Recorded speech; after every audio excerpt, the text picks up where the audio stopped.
დადიქციისთვის თავის დანებება არის შეუძლებელი. ეს არის შეუძლებელი. მაგრამ მთელი მუღამი ის არის, რომ შენ შეუძლებელი უნდა შეძლო. და შეუძლებელს და ფიზიკის კანონებისთვის შეუძლებელს თუ აკეთებ, მაშინ საქმე გვაქვს სასწაულთან. და სასწაული იმდენად საკრალური რაღაცა არის, რომ ამის გატრენდება არ შეიძლება ჩემი აზრით. რა რო ყველა გადაცემაში, იმიტომ რომ ვაი და თუ ღმერთო ყველა საშუალოს, მაგრამ მივედით მაგალითად ყველა ვინც ახლა მოვიხოდეთ ყველა გადაცემაში. და 6 თვეში ის ახალგაზრდან რაღაც ხედავს, რომ ისევ უკან ვართ. ხო ხდება სუდი მესიჯი მიდის რა. უფრო კარგი იქნებოდა სხვა კუთხით. როგორი კუთხით ხედავ სასარგებლოს? ესო სასარგებლო იყოს, მაშინ რა კუთხე უნდა გაიშალოს შენი აზრით?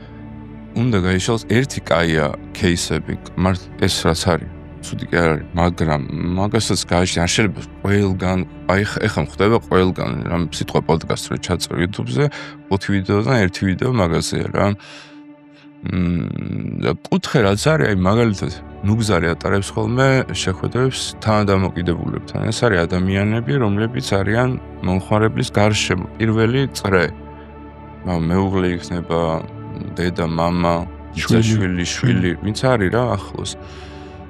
იმიტომ რომ ძალიან ბევრი რაღაც ამ ხალხსაც არის დამოკიდებული და ასწავლის რაღაცებს. იმაზე კი არ არის ლაპარაკი, რომ ვამე გადავრჩი და რა მაგარი ბიჭი ვარ. კი ბატონო, ეს კარგია, მაგრამ საზოგადოებას ჩვენ რას ვეუბნებით? ისე კი არ ვეუბნებით სტიგმა როგორ უნდა გაქრეს, როგორ უნდა მივიღოთ ეს ადამიანები უკან, და მეც მაქვს ეს პრობლემა ახლა. გრძნობ და ერთ-ერთი მიზეზი გადაცემის მოსვლისთვის ეგ ხო გრძნობ, რომ რაღაც იმ ხალხშიც კი ვითომ ვინც ამბობს, რომ სტიგმა ჩვენ არ გვაქვს და რაღაც გრძნობ, რომ ცოტა ჩუმად არიან, რომ გიყურებენ.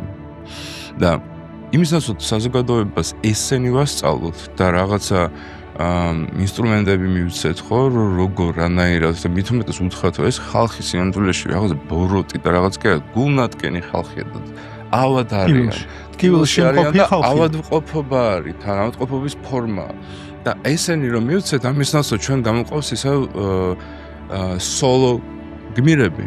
და სოლო გმირების პრობლემა რა არის? იცი, შენ საზოგადოებას პროსტა აჩვენებ რაღაცა შედეგს, დროებით და დანარჩენი იმ ტიპსაც, ვინც მერე უნდა იბრძოლოს, ეუბნება შენ მარტო.